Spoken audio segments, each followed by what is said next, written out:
ఇంట్లో ఉన్న బంగారాన్ని విడిపించి ఆ రోజు ఆన్లైన్ రేటుకే మేము కొంటాం. Sharma gold company. నమస్కారం, వెల్కమ్ టు సుమన్ టీవీ. నేను గీతాంజలి. ప్రస్తుతం మనతో పాటు ఉన్న అతిథి చాలా స్పెషల్ పర్సన్ అండి, ది మదన్ గుప్తా. ఈ పేరు చెప్పగానే చాలా మందికి అర్థమైపోయి ఉంటుంది. వారు వృత్తిరీత్యా ఒక డాక్యుమెంటరీ డైరెక్టర్, కానీ వారు చేసేటువంటి పరిశోధనలు మనలాంటి వాళ్ళకి ఒక మార్గదర్శకాలుగా అయిపోయాయి. ఎందుకు అనంటే వారు చెప్పే ప్రతి అంశం కూడా ఇలా ఉంటుందా, మన పురాణాలు కానీ ఇతిహాసాల గురించి కావచ్చు, అలాగే మన చరిత్ర గురించి చాలా అంటే అందరికీ అర్థమయ్యే రీతిలో వారు వివరిస్తూ వస్తున్నారు. మనందరికీ కూడా ఇలా జరిగిందని మనమే ఆశ్చర్యపోయేటువంటి అలాంటి అనుభూతులకి మనం లోనవుతాము. ఇవాల్టి అంశాలు ఏంటంటే చాలా ముఖ్యమైన విషయాలు మాట్లాడబోతున్నాం. ఇవన్నీ కూడా వారి మాటల్లో ఇవాల్టి డిస్కషన్లో మీరు చూడబోతున్నారు. ఇక ఆలస్యం చేయకుండా ఇంటర్వ్యూ ప్రారంభిద్దాం. మదన్ గుప్తా గారు, నమస్కారం సార్. నమస్తే అమ్మా. ఎలా ఉన్నారు? బాగున్నాం అమ్మా. ద్వారకా గురించి ఖచ్చితంగా మాట్లాడాలి. మీరు గతంలో మనం చేసిన ఇంటర్వ్యూలో వాటి గురించి చెప్పారు, ఎలా ఉండేది అసలు ద్వారకా నగరము, అప్పుడే టైల్స్ ఉండేవి, ఇంత బాగా ఆధునికంగా ఉండేదని చెప్పారు. కానీ నిర్మాణం గురించి మాట్లాడుకుంటే అసలు ఎటువంటివి అక్కడ యూజ్ చేసినటువంటి టెక్నాలజీ ఏమన్నా ఉందా అప్పటి రోజుల్లోనే? అలాగే అసలు మునిగిపోవడానికి కారణం ఏంటి? మునిగిపోతుందని తెలిసిన ప్రాంతంలో కృష్ణుడు ఎందుకు అలా ఒక నగరం నిర్మాణం చేయమంటారు అని చెప్పేది ఒక ప్రశ్న. కాదు, అక్కడ ముందే ఒక రాజ్యం ఉంది అని అంటారు కొంతమంది.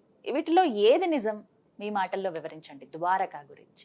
ద్వారక ఎలా ఉండింది, ద్వారక నిర్మాణానికి కారణం ఇదంతా మనకు భాగవతంలోను మహాభారతంలోను తెలుస్తుంది.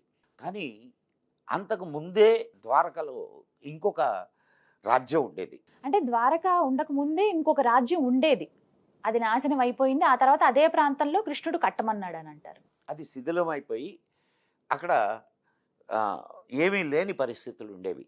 అటువంటప్పుడు శ్రీకృష్ణుడు తమ జాతిని రక్షించుకోవడానికి ద్వారకా నగరాన్ని నిర్మించాడు, మళ్ళా పునర్నిర్మించాడు. ద్వారకా అనగానే ఏదో ఒక చిన్న ఐలాండ్లో ఒక కోట, దాని చుట్టుపక్కల ఉన్నటువంటి ఒక 1000 కుటుంబాలు 2000 కుటుంబాలు అని అనుకుంటే మీరు పొరపడ్డట్టే. ద్వారక అనేది ఒక పెద్ద సామ్రాజ్యం. ద్వారకకు 4 ఓడరేవులు ఉండేవి. మొన్న ఈ మధ్య కాలంలో త్రవ్వకాలంలో కొన్ని ఓడరేవుల అవశేషాలు కూడా బయటపడ్డాయి. అంటే 5000 సంవత్సరాల క్రితమే మనకు ఓడల మీద వ్యాపారాలు జరిగాయనే సంగతి దీన్ని బట్టే అర్థమవుతుంది. అంతేకాకుండా సిరామిక్ టైల్స్ అక్కడ వాడారు అని. ఈరోజు మనం ఈ సిరామిక్ టైల్స్ టెక్నిక్ని మనం ఈరోజు వాడుతున్నాం. 5000 సంవత్సరాల క్రితం ద్వారకలో సిరామిక్ టైల్స్ వాడారు అని అంటే అది ఎంత గొప్ప విశేషమో మీరు ఆలోచించండి. ఆనాడు ఆ నగరం శత్రు దుర్భేద్యంగా ఉండేది. ఎందుకనంటే 4 వైపులా సముద్రం, ఎటు రావాలన్నా కానీ సముద్రాన్ని దాటుకొని రావాలి. సముద్రాన్ని దాటాలి అని అంటే కృష్ణుడి యొక్క సైన్యం సిద్ధంగా ఉండేది. అనేక సార్లు దాడులకు గురి అయినటువంటి కృష్ణుడి సామ్రాజ్యం తను ఒక సేఫెస్ట్ ప్లేస్ని చూసుకోవడానికిగా ద్వారకలో నిర్మాణం చేశాడు. కొన్ని 100 కిలోమీటర్ల విస్తీర్ణం కలిగినటువంటి సామ్రాజ్యం అది. ఆ సామ్రాజ్యం ఇది కావడానికి కారణం ఏమిటి అని అంటే సముద్రపు నీటి మట్టం పెరగడం వలన అది నీటిలో మునిగిపోయింది. కానీ చాలా ఆశపడ్డాను సార్. ప్రధాని మోదీ గారు ఎప్పుడైతే వెళ్ళి ఇలా పూజలు నిర్వహించారో, చేసి వచ్చిన తర్వాత అందరికీ అవకాశం ఉండబోతోంది, సబ్మరైన్ ఏదైతే ఉంటుందో అందులో వెళ్ళి చూసేటువంటి అవకాశం ఉంటుంది అని అన్నారు. మరి ఆ అవకాశం ఏమైనా ఉంటుందా? ఇక అది కలగానే మిగిలిపోతుందా? ద్వారకను అసలు మన కళ్ళతో మనం చూడగలుగుతామా? ద్వారకలో లోపటికి వెళ్ళి, సముద్రం లోపటికి వెళ్ళి అక్కడ ఆయన పూజ నిర్వహించి వచ్చినటువంటి సంఘటనని మనం చూసాం. నిన్న మొన్నటి దాకా అసలు మహాభారతం జరగలేదు, కృష్ణుడు అనేవాడు లేడు అని మాట్లాడుకున్న మనకి కృష్ణుడు అనేవాడు ఉన్నాడు, ద్వారక అనేటటువంటి నగరం నిర్మించాడు, మహాభారతం జరిగింది నిజం అని ద్వారక మనకు సాక్ష్యం ఇస్తుంది. కాబట్టి మనం ఒక్క విషయాన్ని మనం గుర్తుంచుకోవాలి ఎప్పుడైనా, మనదైనటువంటి సాహిత్యం, మనదైనటువంటి శాస్త్రాలు, వీటిల్ని మనం నిందించడం కాదు, వాటి నుంచి మనం నేర్చుకోవాలి.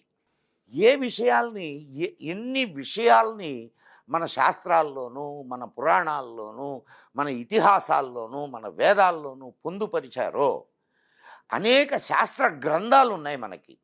ఈ పురాణాలు ఇవి కాకుండా శాస్త్ర గ్రంథాలు అనేకం ఉన్నాయి. కానీ వాటిని అన్నిటినీ మనం ఏమీ లేవనుకునే ఒక ఫూల్స్ ప్యారడైజ్లో ఉన్నాం మనం. కాబట్టి మిత్రులారా, ఒక అద్భుతమైనటువంటి నాగరికత, ఒక అద్భుతమైన నగర నిర్మాణ కళ 5000 సంవత్సరాల క్రితం ఉండింది అనేది నిర్వివాదాంశం. మనకు రాజకీయ నాయకుల దానికి ఏం పేరు పెట్టాలి అనేది నాకు అర్థం కావట్లేదు. కానీ వాళ్ళ యొక్క హీనమైనటువంటి ఆలోచన ధోరణి, యాక్చువల్గా విదేశీ ఫండింగ్తో ద్వారకా ఐడెంటిఫికేషన్ మీద ఆర్కియాలజీ డిపార్ట్మెంటు వర్క్ చేస్తుండింది. దాన్ని మధ్యంతరంగా ఆపివేశారు. కారణం ఏమిటంటే ద్వారక ఉన్నది అనేది బయటపడితే ఇక మొత్తం మహాభారతం జరిగింది నిజమవుతుంది, తక్కినటువంటి కృష్ణుడు ఉన్నది నిజమవుతుంది, మన ఇతిహాసమైనటువంటి మహాభారతం జరిగింది అని చెప్పడానికి అద్భుతమైన సాక్ష్యాధారంగా ద్వారక నిలుస్తుంది. అది ఆనాటి పాలకులకు ఇష్టం లేదు. కాబట్టి ఆ ప్రాజెక్ట్ ఆపివేయబడింది. పోనీ ఆ తర్వాతైనా వచ్చినటువంటి ప్రభుత్వాలు మళ్ళా కొనసాగించాయా అంటే అటువైపు ఏ ప్రభుత్వం దృష్టి మరలించలేదు. కనీసం ఇప్పుడైనా మోడీ ప్రభుత్వం ఆ దిశగా ఆలోచించి మళ్ళా ద్వారకను మనకు చూపించేటటువంటి అవకాశం ఏమన్నా కల్పిస్తుందేమో వేచి చూద్దాం. ఇది మిత్రులారా అద్భుతమైన ద్వారక అనేది ఒక చిన్న పట్టణమో ఒక పల్లె కాదు. ద్వారక అనేది ఒక మహానగరం. అక్కడ అద్భుతమైనటువంటి వ్యాపారం జరిగేది, ఓడల్లో ఎగుమతులు దిగుమతులు జరిగేవి, అనేక ఓడరేవులు ఉండేవి. ఇవన్నిటిని గమనిస్తే ఒక చిన్న పట్టణానికి లేదా ఒక చిన్న పల్లెటూరికి ఇంత ఇన్ఫ్రాస్ట్రక్చర్ అవసరం లేదు.